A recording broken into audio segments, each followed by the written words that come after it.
What's going on, everybody? Thanks for checking in today. So I got a little bit of a special oddball type thing that I'm doing. I've got the rings to grind down. They're grind to fit rings. So I've got to grind them down. Well, one of the biggest problems is keeping that edge perfectly flat. So when they close, they both are flat and they match together. There's no gaps.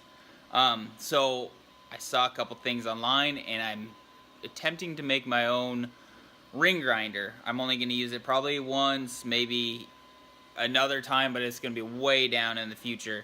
So I'm not going to spend a bunch of money on it. I'm gonna make my own. So I've got the 3D printer started right here, and it's starting to print it out. I'm gonna let that go. It'll be about 2.5, maybe 3 hours before it's done, but I'll take it off and I'll show you guys when it gets done. So here's what I'm trying to go after. So this is what I'm doing, and if you see right here, if I can zoom in,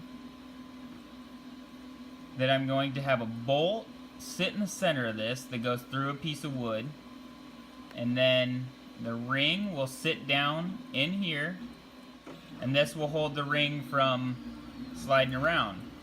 And then the ring will fit around the whole outside right here, and then it will hang over on this side, and I'll have my Dremel bit coming through like this, and then I can rotate this and push it into the Dremel bit. Here's the 3D printer in action. It's got the first layer starting on the second one.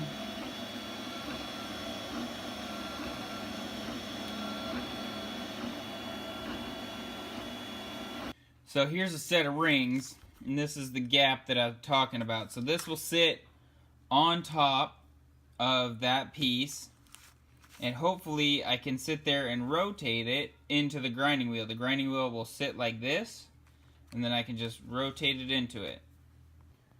While I'm waiting for that to print, I'm going to prep these blockheads by getting off this old gasket. You can see that I've got some of it coming off. There's chunks that I'm going to have to clean out.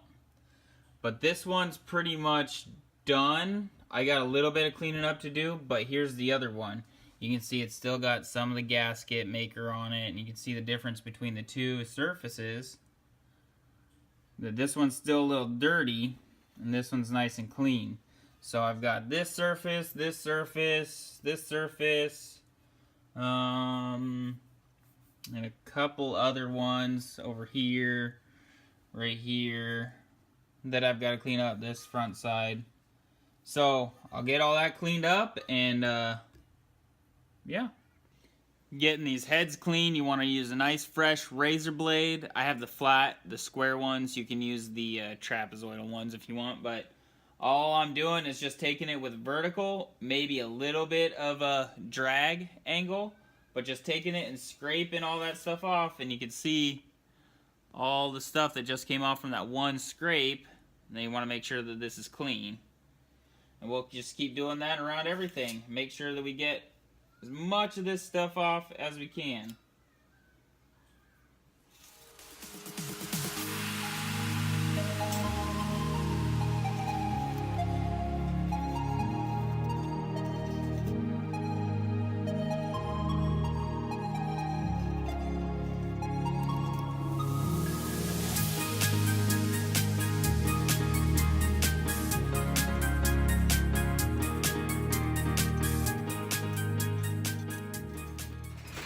You can always tell when your razor's getting bad, or if it's bad, and it'll leave scratches like this.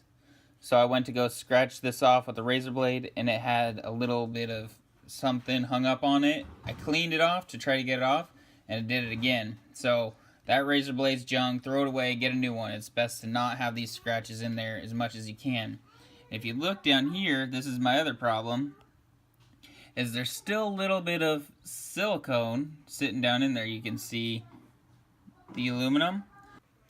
So I've got this little pin, little piece of plastic pin. It's for holding wires for when you're soldering, and you can use anything, like even a mechanical pencil, just make sure the metal doesn't hit something. Or what works really good is an old pen, and you take the ink part out of the pen and you can use that as a scraper. But all I'm doing is I'm sitting here and just taking this plastic along the sides and pulling up that gasket material. And since this is plastic, I can press almost as hard as I want and it won't scratch anything. So, and it will also form to whatever you're doing. So we've got that, we're getting it all clean. So I'm going to continue on, get all the plastic out of each one of these, every hole. And then there's going to be some that falls down, which is okay. You want to try to keep as much of it out of there as you can. But we'll just take it and blow it out. See, there's a giant chunk of silicone that I just pulled out of it. So this side of the block hasn't been scraped, and this side has. You can tell the difference in the shininess, especially on these blocks, of where it's been done and where it hasn't been done. It does leave a little bit of a couple little scratches in it, but that's okay because the gasket material would like something to kind of conform to. And here you can see there's gasket stuff still stuck on here, and it's a little bit hard to get off. So we'll take the razor blade over this side, and then we'll have this whole top side done, and then we can move on to another area, probably this area. Since I've got a fresh brand new blade that I've threw away the old one, got a fresh one, it isn't a bad idea to re-hit this surface and make sure that you get everything as flat and as clean as you can get it. So we'll take over, we'll do this one, and then we'll hit this side again.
Part's all done printing now.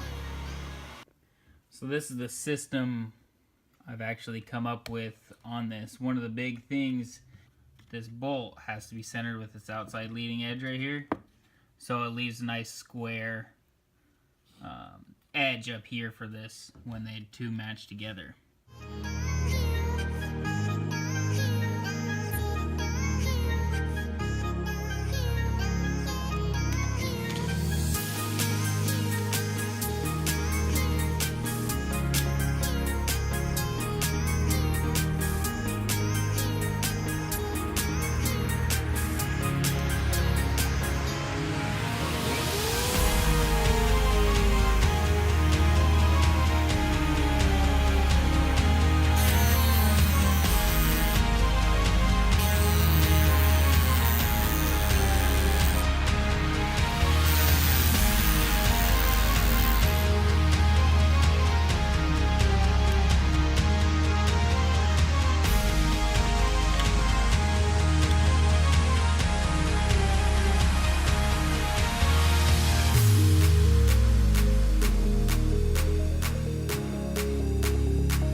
This is a super simple setup. It's just got a Dremel with the on-off right here, and then it's got a variable speed sensor right there, but it's just got a couple hose clips wrapped around that's screwed into this board, this 2x4 on the side, And then this just has a nut on the back that's inset, so it'll sit flush.